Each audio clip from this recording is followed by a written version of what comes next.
قبر کی پہلی رات کا منظر کیسا ہوگا؟ یہ ایک ایسا سوال ہے جس کی تلاش میں ہر دوسرا شخص نظر آتا ہے۔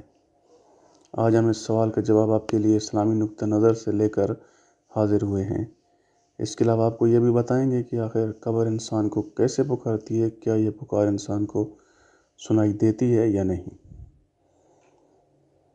حضرت ابو سعید خدری رضی اللہ تعالیٰ سے روایت ہے کہ سرور کائنات صلی اللہ علیہ وسلم نے فرمایا، لوگوں لذتوں کو ختم کرنے والی موت کو کثرت سے یاد کرو۔ قبر ہر دن اپنے مردوں سے خطاب کرتے ہوئے اعلان کرتی ہے، میں غربت اور تنہائی کا گھر ہوں، مٹی اور کپڑوں کا گھر ہوں۔ جب مومن کو دفن کیا جاتا ہے تو قبر اسے مرحبا کہتے ہوئے خوشخبری سناتی ہے، یہ میری پشت پر چلنے والوں میں تو بڑا محبوب تھا، آج میں تیری ہو گئی اور تو میری طرف آ گیا، تو اب میرے احسان کو دیکھ لے گا۔ یہ کہ اگر قبر تا حد کشادہ ہو جاتی ہے اور جنت کا دروازہ اس کے لیے کھول دیا جاتا ہے، جہاں سے اس کو جنت کی تازہ ہوا آتی ہے۔ حضرت ابو ہریرہ رضی اللہ تعالیٰ عنہ کا بیان ہے کہ رسول اللہ صلی اللہ علیہ وآلہ وسلم ایک جنازے میں شریک ہوئے، پھر فرمایا، میں بھی آپ صلی اللہ علیہ وآلہ وسلم کے ہمراہ تھا۔ آپ صلی اللہ علیہ وآلہ وسلم ایک قبر کے پاس بیٹھ گئے اور فرمایا، یہ قبر ہر دن بآواز بلند کہتی ہے، اے آدم کی اولاد، تو کیوں مجھے بھول گیا؟ کیا تجھے یہ معلوم نہیں کہ میں تنہائی کا گھر، غربت کا گھر، وحشت کا گھر، کیڑے مکوڑوں کا گھر ہوں؟ میں بہت تنگ گھر ہوں، مگر اللہ جس کے لیے کشادگی کا حکم فرمائے گا اس کے لیے کشادہ ہو جاؤں گی۔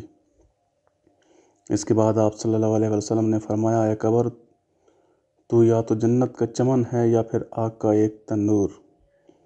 حضرت ابو حجاج رضی اللہ تعالیٰ عنہ سے روایت ہے کہ رحمت عالم صلی اللہ علیہ وآلہ وسلم نے فرمایا، مردہ جب قبر میں رکھا جاتا ہے تو قبر اس کو کہتی ہے، اے ابن آدم، تو ہلاک ہوا، تجھے کس چیز نے مجھ سے دھوکے میں رکھا؟ کیا تجھے معلوم نہ تھا کہ میں فتنہ، تاریکی اور کیڑے مکوڑوں کا گھر ہوں؟ تجھے کس چیز نے مجھ سے بہکا کر نڈر کر دیا اور تو میری پشت پر خوب اکڑ کر چلتا تھا؟ مگر یہ مردہ نیک ہوتا ہے تو اس کی طرف سے قبر کو جواب دینے والے جواب دیتے ہیں، اور اے قبر، تو دیکھ تو صحیح اس کے اعمال کیسے ہیں، یہ اچھائی کرتا تھا اور برائی سے باز رہتا تھا۔ یہ سن کر قبر کہتی ہے، بے شک یہ نیک تھا، اب میں اس کے لیے سرسبز ہو جاتی ہوں۔ مردے کا جسم اس وقت منور ہو جاتا ہے اور اس کی روح اللہ تعالیٰ کی طرف بھیج دی جاتی ہے۔ حضرت عبداللہ بن عبید رضی اللہ تعالیٰ عنہ سے روایت ہے کہ رسول اللہ صلی اللہ علیہ وآلہ وسلم نے فرمایا، مردہ قبر میں بیٹھتا ہے اور ان لوگوں کے پیروں کی آواز بھی سنتا ہے جو اس کے جنازے کے ساتھ قبر تک گئے ہوں۔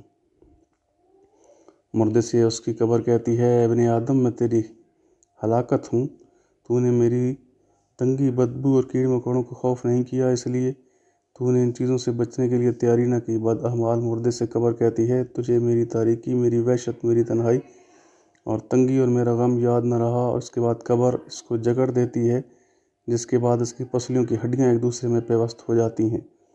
جب نیک بندے کے لیے قبر کشادہ کر دی جاتی ہے، اس کے دائیں ایک کھڑکی کھول دی جاتی ہے جس سے اس کی جنت کی ہوا آتی ہے۔ اللہ پاک ہم سب کو قبر کے عذاب سے بچائے اور ہم کو نیک اعمال کرنے کی توفیق عطا فرمائے، آمین یا رب العالمین۔